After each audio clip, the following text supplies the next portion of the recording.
Assalamualaikum warahmatullahi wabarakatuh. Selamat sore teman-teman semua. Gimana kabarnya? Baik? Sehat? Waalaikumsalam warahmatullahi Boleh wabarakatuh. berkabar dulu. Wabarakatuh. Alhamdulillah baik. Alhamdulillah baik. Ya, bismillah. Alhamdulillahirrahmanirrahim. Wassalatu wassalamu ala asyrofil anbiya'i wal mursalin. Sayyidina wa maulana Muhammadin wa ala alihi washabihi ajma'in. Rabbi shrah li sadri wa yassir li amri wa hlul 'uqdatam min lisani yafqahu qawli ba'd. Alhamdulillahirabbil alamin. Allahumma shalli ala sayyidina Muhammad wa ala sayyidina Muhammad. Pada sore hari ini di sini kita akan melakukan FGD atau Forum Discussion terkait tema bahasan kita, yaitu Indonesia Emas 2045 dan juga kepemimpinan. Untuk tujuan dari diskusi ini yang pertama yaitu menghasilkan solusi ataupun kesepakatan.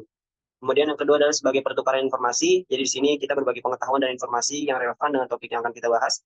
Kemudian meningkatkan pemahaman dan juga pengembangan keterampilan. Di sini teman-teman bisa meningkatkan keterampilan ataupun kemampuan berkomunikasi, berpikir kritis, dan juga kerjasama. Kemudian untuk mekanisme diskusi sendiri, yang pertama di sini saya akan moderator akan membuka diskusi dengan menjelaskan tujuan dan topik yang akan dibahas. Kemudian akan dilanjutkan perkenalan singkat setelah saya membacakan tujuan dan juga mekanisme serta aturan dalam diskusi. Kemudian ada pemaparan topik. Yang pemaparan topik di sini adalah teman-teman semua akan menjawab pertanyaan-pertanyaan yang akan diberikan oleh moderator. Kita akan diskusi secara aktif. Kemudian ada sesi penyimpulan. Di sini moderator akan menyimpulkan dan diakhiri dengan sesi penutup. Untuk peraturan diskusinya sendiri, yang pertama teman-teman harus terlibat aktif dan juga berpartisipasi aktif dalam diskusi. Dan yang kedua, menghormati pendapat teman-teman lain yang sedang melakukan pendapat, hormati setiap pendapat dan ide yang disampaikan, dan hindari interupsi saat teman-teman yang lain sedang berbicara. Kemudian yang kedua adalah berikan umpan balik secara konstruktif dan tidak menyerang secara pribadi. Kemudian yang ketiga terkait waktu bicara, teman-teman di sini akan tidak ada waktu bicara, jadi teman-teman bebas menyampaikan pendapat. Tapi karena di sini kita maksimal 30 menit, jadi teman-teman bisa berpendapat sesuai waktu yang teman-teman dapat. Kemudian selanjutnya adalah moderator bertanggung jawab mengatur alur diskusi dan waktu bicara. Kemudian yang keempat adalah terkait relevansi. Pastikan teman-teman semua memiliki data ketika kita membahas isu, dan itu masuk ke dalam topik yang akan kita bahas dan tidak keluar dari topik. Nah, itu saja aturan diskusi, tujuan, aturan, dan juga peraturan diskusi. Oke. Selanjutnya di sini kita bakal diskusi terkait Indonesia Emas 2045 dan pentingnya kepemimpinan. Tahun 2045 akan menjadi tahun yang istimewa bagi Indonesia karena kita akan merayakan 1 abad kemerdekaan negara kita. Visi Indonesia Emas 2045 adalah sebuah cita-cita untuk menjadikan Indonesia sebagai negara maju, sejahtera, adil, dan berdaya saing tinggi di kancah internasional. Ini adalah sebuah visi yang membutuhkan kerja keras, komitmen, dan peran aktif dari seluruh elemen bangsa.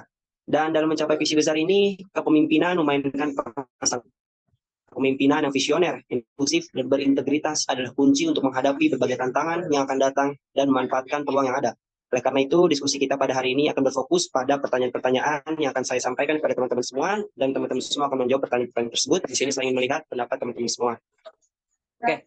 Melalui diskusi ini diharapkan kita dapat menggali berbagai ide, wawasan, dan strategi yang konstruktif untuk memastikan bahwa kita tidak hanya bermimpi tentang Indonesia Emas 2045, tapi juga secara nyata melangkah menuju pencapaiannya.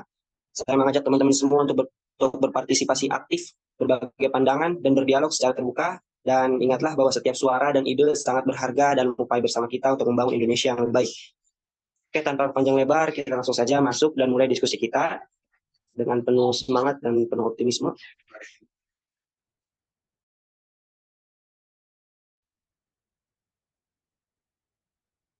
Boleh?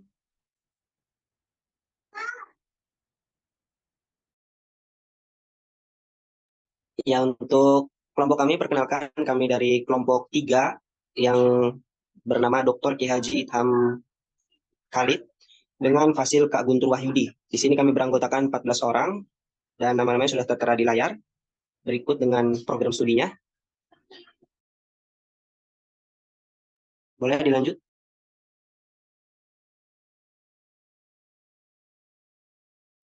Oke, di sini ada kita akan membahas apa sih Indonesia Emas 2045 itu serta pentingnya kepemimpinan itu seperti apa. Untuk membahas topik seputar ini, kita akan melanjutkan diskusi ke pertanyaan yang pertama. Oke, kita masuk ke dalam topik diskusi yang pertama. Dimohon untuk teman-teman semua aktif dalam menyampaikan pendapat. Yang pertama adalah bagaimana pemimpin menunjukkan keberanian dalam mengambil keputusan yang sulit dan tidak populer demi kepentingan bangsa. Boleh teman-teman? Baik, di sini saya izin menjawab. Oke, Jadi baik. dalam suatu pemimpin itu ada beberapa cara yang dapat dilakukan dalam mengambil keputusan. Yang pertama itu mengutamakan kepentingan umum. Itu pemimpin yang berani akan memprioritaskan kepentingan rakyat atau anggotanya demi kepentingan pribadi atau kelompok tertentu. Yang selanjutnya itu berdasarkan fakta dan data. Keputusan sulit yang seringkali memerlukan analisis yang mendalam dan berbasis data. Pemimpin yang berani akan mengumpulkan informasi yang akurat dan relevan, serta mempertimbangkan berbagai sudut pandang sebelum membuat suatu keputusan. Selanjutnya itu bertanggung jawab dan konsisten. Jadi pengambilan keputusan yang sulit, pemimpin yang berani akan bertanggung jawab atas hasilnya, baik yang positif maupun negatif. Dan mereka akan konsisten dengan kebijakan yang telah ditetapkan meskipun mungkin menghadapi kritik atau penolakan dari beberapa pihak. Mungkin itu saja yang dapat saya sampaikan. Terima kasih. Ya, terima kasih kepada Saudara Ihsan yang sudah menyampaikan pandangannya. Dari teman-teman, apakah ada yang ingin berpendapat lagi? Baik, kalau tidak ada, kita lanjut ke dalam topik diskusi kita yang kedua. Oke, pertanyaan dari topik diskusi kita yang kedua adalah bagaimana pemimpin menunjukkan komitmennya terhadap nilai-nilai moral dan etika dalam setiap tindakannya. Oke, boleh teman-teman?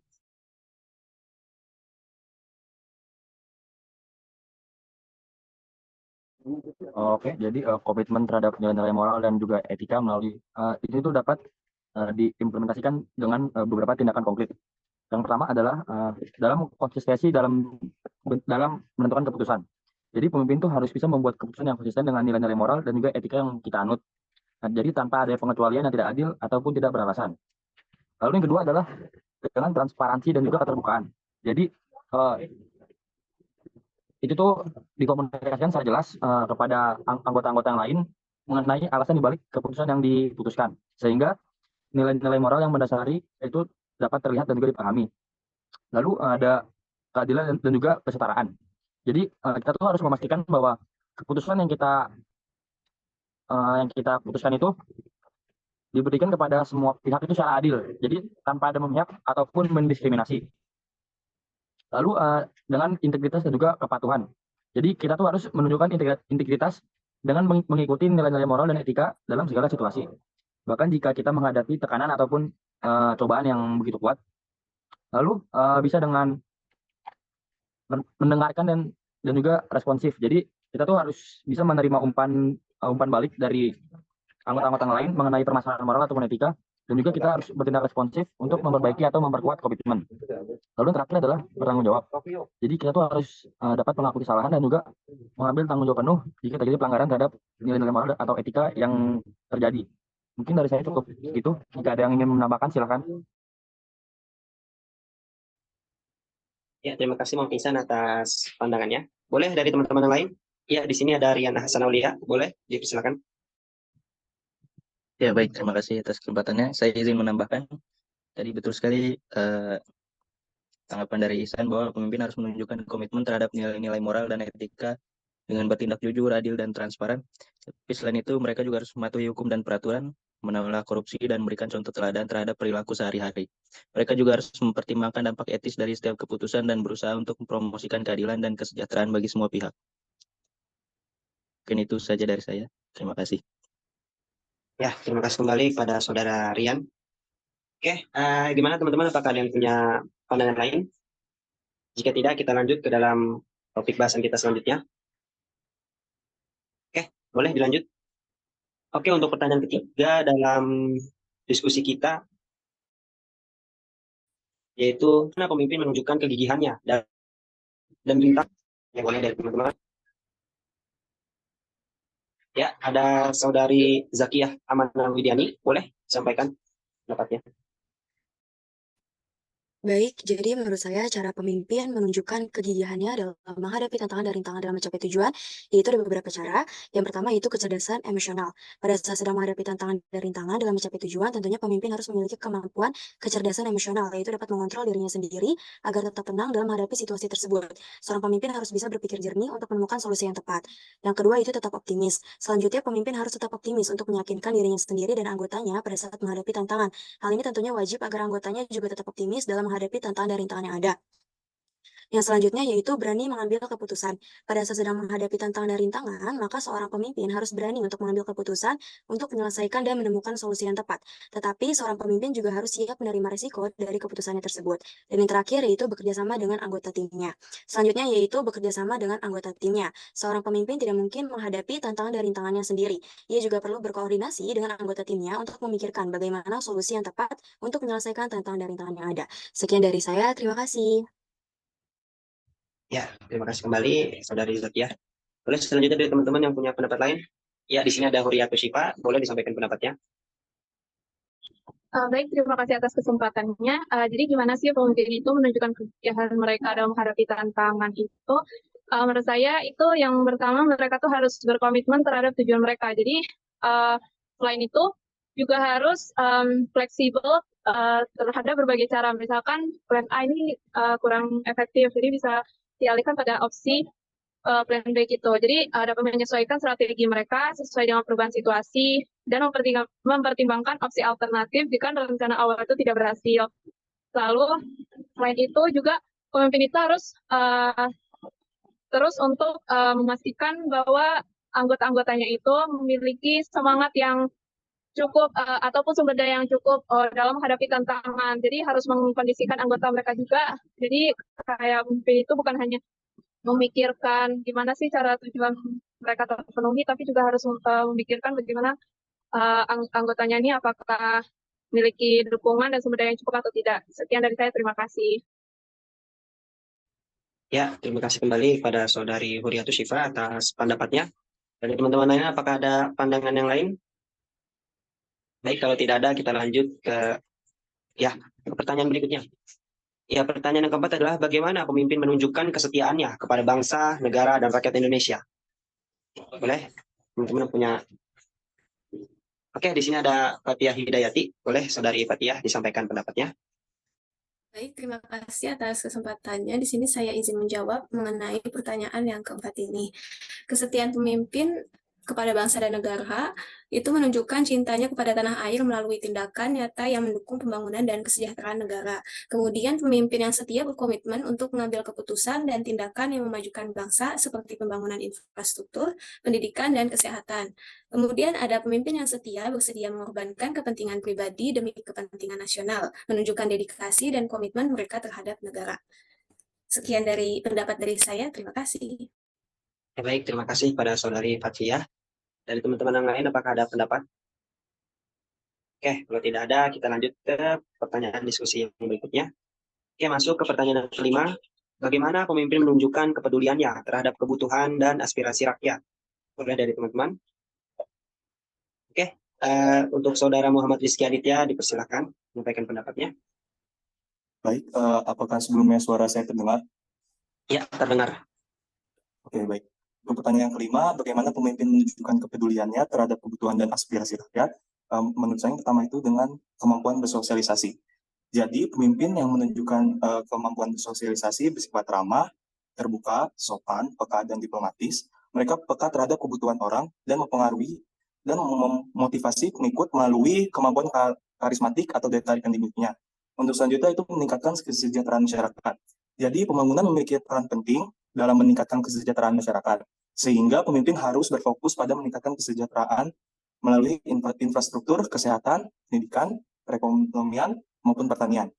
Yang selanjutnya, transparansi dan akuntabilitas. Memastikan transparansi dalam kebijakan dan pengambilan keputusan, serta bertanggung jawab atas janji-janji yang telah diberikan kepada rakyat. Dan yang terakhir dari saya, yaitu mendengarkan dengan aktif. Maksudnya itu mendengarkan secara aktif kepada masalah, keluhan, dan aspirasi rakyat, tanpa interupsi atau penilaian yang cepat. Mungkin cukup sekian dari jawaban saya. Oke, terima kasih pada Saudara Muhammad Rizky yang sudah menyampaikan pendapatnya. Dan teman-teman yang lain bagaimana? Apakah ada yang punya pendapat lain? Baik, sebelumnya saya izin menambahkan dari jawaban yang sudah disampaikan terkait bagaimana pemimpin menunjukkan kepedulian terhadap kebutuhan dan aspirasi rakyat.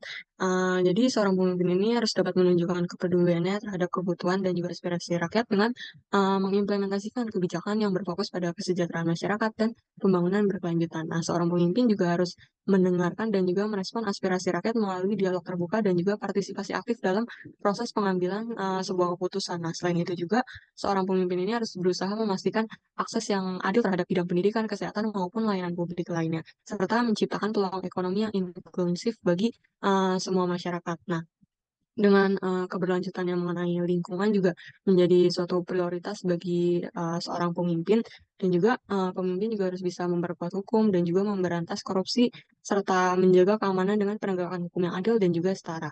Nah, dengan pendekatan yang inklusif dan juga berorientasi pada rakyat, seorang pemimpin ini dapat membangun kepercayaan dan juga memastikan partisipasi aktif warga dalam pembangunan nasional menuju Indonesia Emas tahun 2045. Mungkin itu saja yang dapat saya sampaikan. Terima kasih. Ya, baik, terima kasih kepada Saudari Rizky Nur atas pendapatnya. Oke, teman-teman yang lain, apakah ada yang punya pendapat lain? Oke, baik, tidak ada. Kita lanjut ke pertanyaan berikutnya. Oke, pertanyaan ke-6 dari diskusi kita pada sore hari ini, yaitu bagaimana pemimpin mengkomunikasikan visi, misi, dan strategi dengan jelas dan efektif kepada semua pihak. Ya, nah, teman-teman yang lain apakah punya pendapat? Oke, boleh di sini ada Nur Aini Tasya, silakan. Baik, terima kasih atas kesempatannya. Menurut saya ada beberapa cara yang bisa digunakan untuk mengkomunikasikan visi, misi, dan strategi dengan jelas dan efektif kepada semua pihak. Yang pertama itu bisa dengan pemimpin harus memahami visi, misi, dan strateginya dengan mendalam, lalu bisa disampaikan pernyataan tersebut dengan bahasa yang sederhana dan jelas, dan hindari pernyataan yang hanya dipahami oleh kalangan tertentu. Lalu yang kedua, bisa dengan cara mengajak atau melibatkan semua pihak. Pemimpin bisa melibatkan semua pihak dalam proses pengembangan visi, misi, dan strateginya melalui diskusi atau workshop. Lalu dukung partisipasi dan masukan dari semua pihak, dan beri kesempatan kepada semua pihak yang terlibat untuk berbagi ide dan pemahaman mereka tentang bagaimana mereka dapat mendukung visi, misi, dan strategi tersebut. Lalu yang ketiga, bisa dengan cara mendengarkan dan memberikan feedback. Pemimpin harus mendengarkan umpan balik dari semua pihak tentang pemahaman dan pandangan mereka terhadap visi, misi, dan strategi tersebut, lalu harus bersikap terbuka terhadap kritik konstruktif dan saran perbaikan, dan lakukan penyesuaian komunikasi berdasarkan umpan balik yang diterima. Lalu yang terakhir bisa dengan cara konsistensi dan repetisi. Pemimpin bisa menyampaikan visi, misi, dan strateginya secara konsisten di berbagai kesempatan dan saluran komunikasi, lalu ulangi pernyataan tersebut secara berkala untuk memastikan pemahaman yang mendalam dan komitmen yang berkelanjutan. Dan pastikan juga bahwa komunikasi dari pemimpin dan semua pihak yang terlibat selaras dan mendukung visi, misi, dan strategi tersebut. Sekian pendapat dari saya, terima kasih. Ya, terima kasih kepada Saudari Nur Aini Tasya. Boleh dari teman-teman lain punya pendapat? Oke, di sini ada Saudara Hanif Kamal. Boleh sampaikan pendapatnya. Baik, kalau menurut saya terkait pertanyaan nomor 6 adalah pemimpin bisa menegaskan visi misi dan strategi dengan jelas dan efektif dengan menggambarkan visi jangka panjang yang menginspirasi, menjelaskan misi dengan rinci yang mencakup tujuan-tujuan strategis yang harus dicapai, dan menguraikan strategi konkret untuk mencapai tujuan tersebut.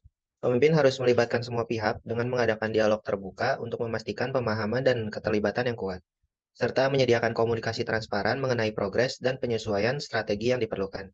Dengan demikian, pemimpin dapat memastikan bahwa semua pihak memahami peran mereka dalam mewujudkan visi bersama demi mencapai tujuan dengan efektif.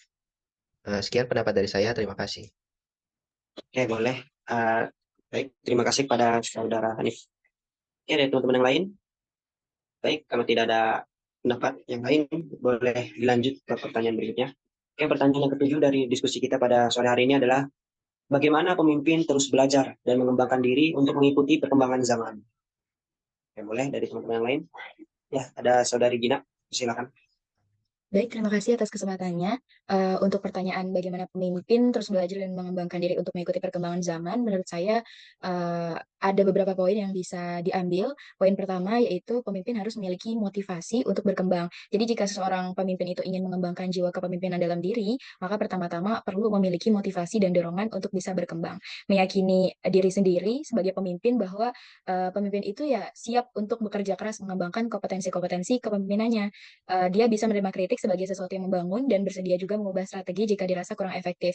Kemudian yang kedua, ketahuilah kekuatan dan kebutuhan dalam diri seorang pemimpin saat ini. Jadi seorang pemimpin itu perlu untuk memulai melihat ke dalam dirinya sendiri aspek mana yang perlu untuk dikembangkan kemampuannya, apa yang telah dimiliki juga saat ini. Nah, seorang pemimpin yang ingin menilai dirinya sendiri itu juga perlu untuk bertanya begitu kepada orang lain karena ya sebagai manusia itu tidak bisa untuk menilai diri sendiri ya, perlu dari penilaian orang lain juga. Kemudian poin ketiga, seorang pemimpin itu bisa mengembangkan kemampuan kognitif dan sosial. Jadi pemimpin yang efektif itu harus pintar, tapi maksudnya bukan pintar hanya dari segi nilai saja, nilainya tinggi dari segi akademik itu bukan seperti itu, melainkan seorang pemimpin itu perlu mengetahui apa yang sedang dilakukan dan bagaimana untuk membuat keputusan dengan tepat.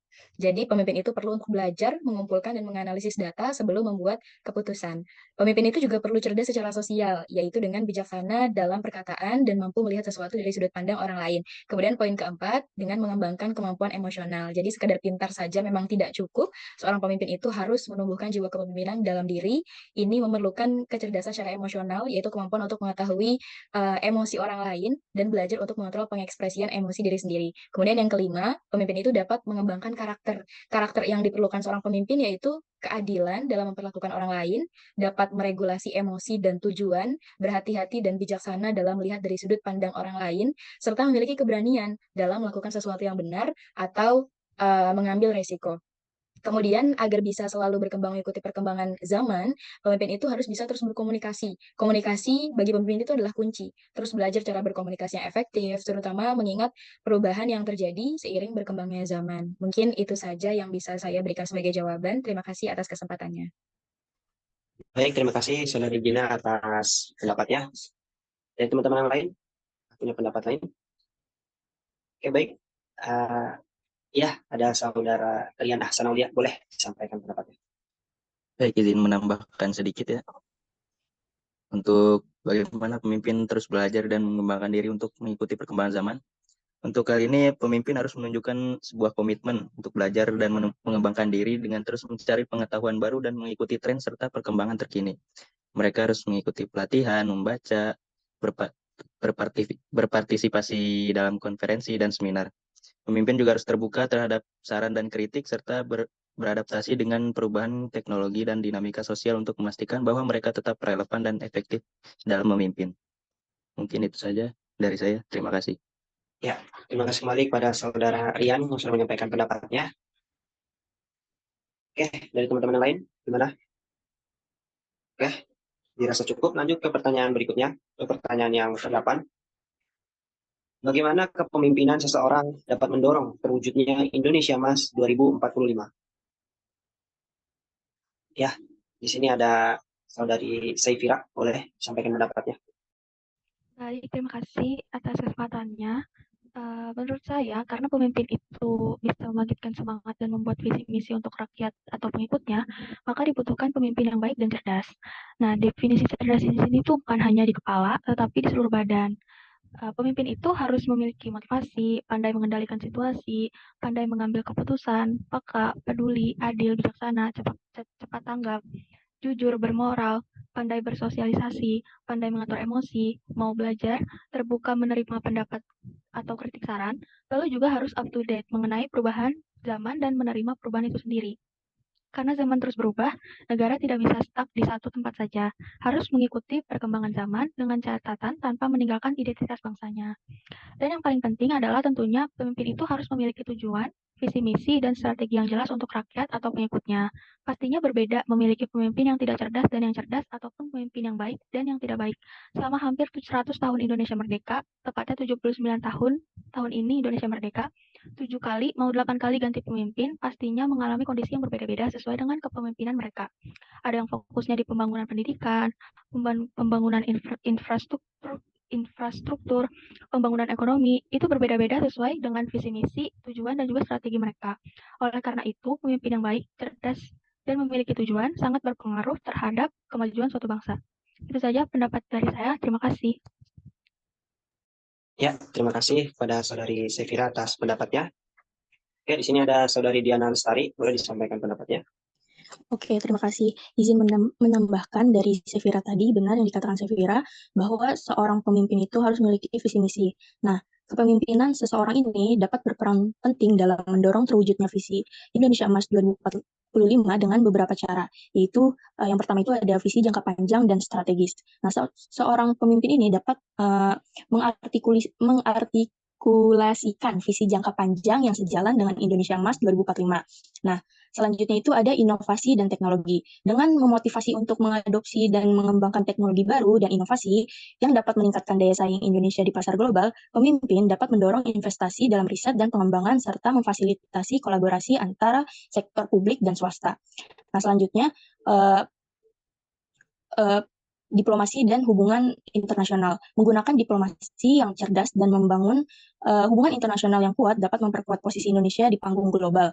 Pemimpin dapat bekerja untuk meningkatkan kerjasama internasional dalam perdagangan, investasi, dan isu-isu global lainnya.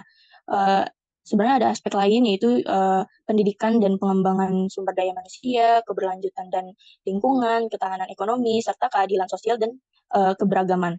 Melalui kepemimpinan yang visioner, kolaboratif, dan bertanggung jawab, Indonesia dapat menggerakkan diri menuju realisasi visi Indonesia Emas 2045. Pemimpin yang mampu menginspirasi, merancang strategi yang efektif, dan melaksanakan kebijakan dengan integritas dapat menjadi pendorong utama dalam mencapai tujuan tersebut. Sekian dari saya, terima kasih. Ya, boleh next selanjutnya. Oke, terima kasih pada Saudara Diana atas pendapatnya. Oke,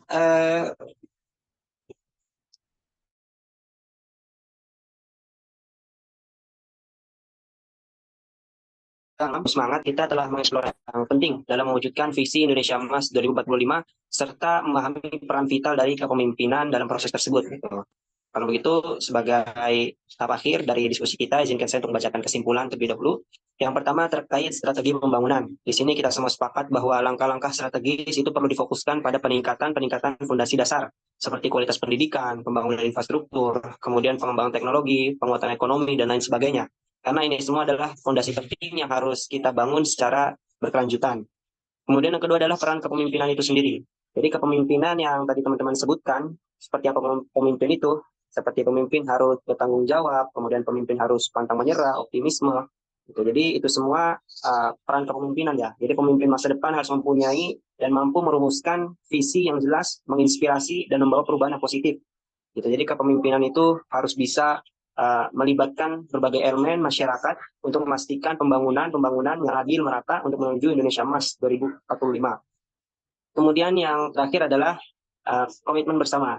Jadi dalam mewujudkan Indonesia Emas tahun 2045 itu adalah tanggung jawab kita bersama. Jadi setiap individu, institusi, dan komunitas itu memiliki peran yang cukup penting. Dan dengan komitmen dan kerja keras kita dapat mencapai tujuan ini dan mewariskan Indonesia yang lebih baik untuk generasi mendatang. Sebagai penutup, mari kita ingat bahwa perjalanan menuju Indonesia Emas 2045 itu dibutuhkan kesabaran, ketekunan, dan kerja sama yang erat dari seluruh elemen bangsa. Semoga diskusi kita pada sore hari ini memberikan inspirasi dan semangat baru bagi kita semua untuk terus berkontribusi dan berinovasi demi masa depan Indonesia yang gemilang.